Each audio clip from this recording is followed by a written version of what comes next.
डालो heading C, motion of centre of mass, motion of centre of mass. देखो position हमने क्या calculate की थी, आर सी वेक्टर हमारे पास कैलकुलेट हो क्या आ रहा था, I equal to 1 to n for many particle system, M I R I, 1 is divided by capital M, and you can say capital M is equal to summation of I equal to 1 to n m I।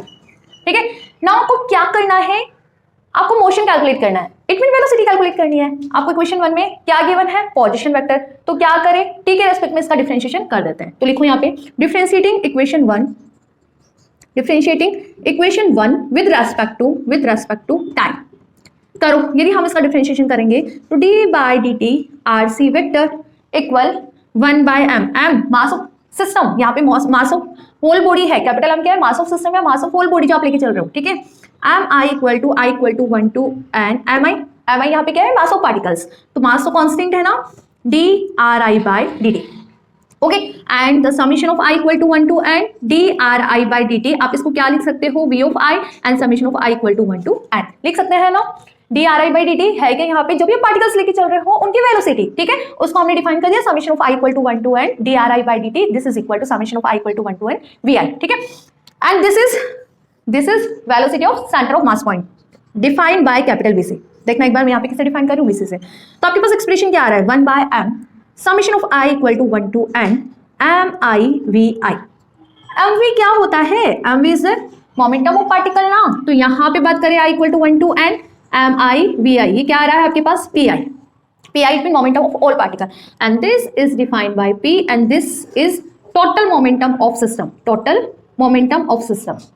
देखो step to step समझो, मैं अभी repeat कर दूंगी वापस।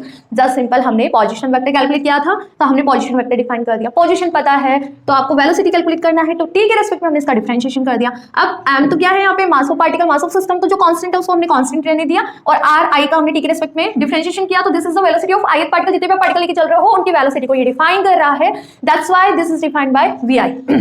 M V is momentum of particle, तो यहाँ पे I equal to 1 to n आप इसको क्या लिख सकते हो, P I, and P I यहाँ पे क्या है, जितने भी पार्टिकल्स आप लेके चल रहे हो उन सभी पार्टिकल्स का मोमेंटम, एंड इसको हम किससे डिफाइन कर रहे हैं, पी से, and P is the total momentum of the system, and you can say easily capital M C equal to P. अब देखो यहाँ से आपके एग्जाम में क्वेश्चन क्या बनता है, इस एक्सप्रेशन को पहले तो समझो कि ये एक्सप्रेशन कहना क्या चाह रहा है। यहाँ से क्या डिफाइन हो रहा है, the total momentum of the system is product of mass of body and velocity of centre of mass.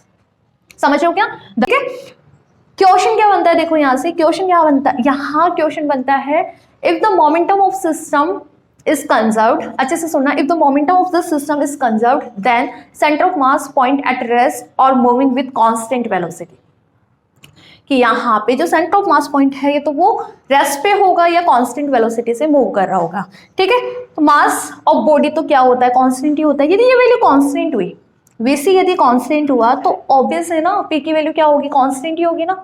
Constant मतलब मोमेंटम वहां पे उस बॉडी का कंजर्व्ड है। ठीक है, इफ यहां से कंफर्म हो चुका है, if VC equal to constant, कि यहाँ पे जो सेंटर ऑफ मास है वो कांस्टेंट वेलोसिटी से मूव कर रहा है, तो पी यहाँ पे क्या होगा, कंजर्व्ड होगा फॉर दिस सिस्टम या फिर फॉर दिस बॉडी।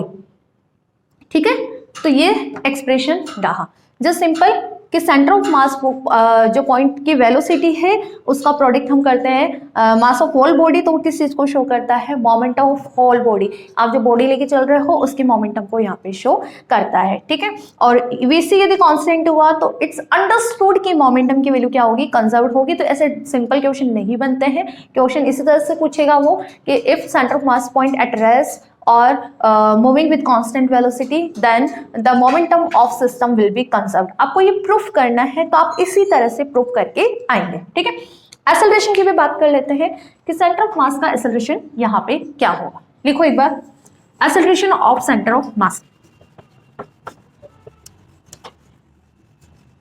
तो acceleration of centre of mass की हम अब बात करते हैं। तो वेलोसिटी हमने कैलकुलेट की है, वेलोसिटी हमारे पास कितनी आ रही थी, 1 by m summation of i equal to 1 to n M I V I. तो क्या करें, इस इक्वेशन का डिफरेंशिएशन कर देते हैं टाइम के रिस्पेक्ट में। तो differentiating this equation with respect to time करो। यदि हम यहाँ पे डिफरेंशिएशन करेंगे तो आपके पास वैल्यू कितनी आएगी, D by D T VC is equal to 1 by capital M, M is the mass, mass constant quantity है। Okay, I equal to 1 to n M I, ये भी कांस्टेंट क्वांटिटी है, and D V I by D T. D V by D T आप यहाँ पे क्या लिख सकते हो, I equal to 1 to n D V I by D T is acceleration of ith particle. Okay, तो हम इसको ए आई से डिफाइन कर रहे हैं, and this is acceleration of centre of mass point is equal to 1 by m summation of I equal to 1 to n m I a I। Okay, now by Newton second law M A कितना होता है, force of the particle. M आप ये define कर दो ना, force of the particle. तो यहाँ पे ये summation of I equal to 1 to n M I A I किस चीज को शो कर रहा है, force of ith particle, I equal to 1 to n। ठीक है, तो you can say A C equal to 1 by M summation of I equal to 1 to n, यहाँ पे इसको हम क्या लिखेंगे, F I. This is not total force of the system.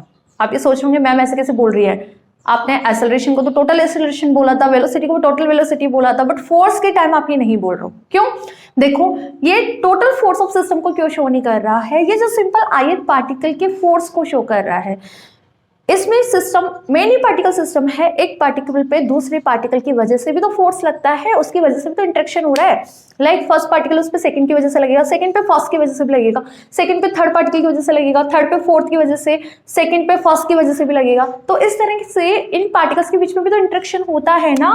तो यहाँ पे आप टोटल फोर्स किस तरह से डिफाइन करोगे, टोटल फोर्स यहाँ पे होगा एक तो due to internal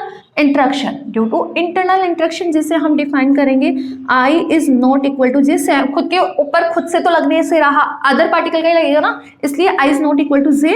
okay, and F I J, ये यहाँ पे इंटरनल फोर्स एक्ट होता है, बट इंटरनल फोर्स को आप यहाँ पे कंसिडर नहीं करके चलोगे। Why? Because by Newton second law I J is not equal to I F J I, और ये किसके बराबर होता है, नेगेटिव साइन।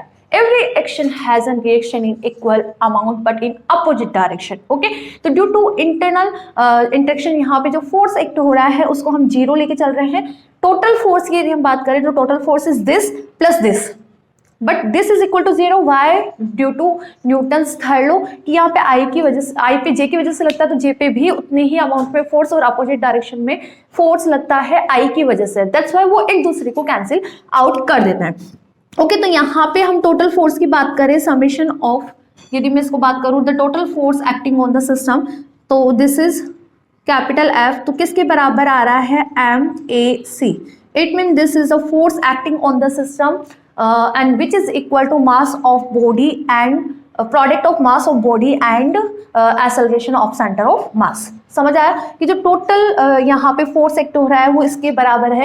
ये टोटल फोर्स की हम बात करें तो किसके बराबर है, F1 plus F2 plus F3, मतलब इंडिविजुअल पार्टिकल के थ्रू जितना फोर्स एक्ट हो रहा था उसके बराबर है। और इसको हमने, ध्यान है आपको, फर्स्ट जो लेक्चर की हमने बात की थी सेंटर ऑफ मास, उसमें बॉक्स लेके चल रहे थे, मैंने 5 फिंगर से 5 पार्टिकल्स को होल्ड किया था, उसके बाद 5 फिंगर्स को हमने, मतलब 5 पार्टिकल्स को कंबाइन करके एक पार्टिकल बनाना था। तो इस एक पार्टिकल की वजह से जितना फोर्स एक्ट हो रहा है और ये डिफरेंट पार्टिकल्स की वजह से जितना फोर्स एक्ट हो रहा है उनके सम की हमने वहां बात की थी। और देख लो आज आपके पास यहाँ पे रिजल्ट भी आ गया ना। हम वहां बात कर रहे थे टोटल फोर्स, जब इसके थ्रू जो टोटल फोर्स एक्ट हो रहा है वो इंडिविजुअल पार्टिकल के थ्रू जो फोर्स एक्ट हो रहा है उनके समेशन के बराबर होता है, इनके सम के बराबर होता है। और ये रहा आपका मैथमेटिकल रिजल्ट। तो इस तरह से सेंटर ऑफ मास का बेसिक हमने पढ़ लिया है। हमने वहां बात की है position of centre of mass, velocity of centre of mass,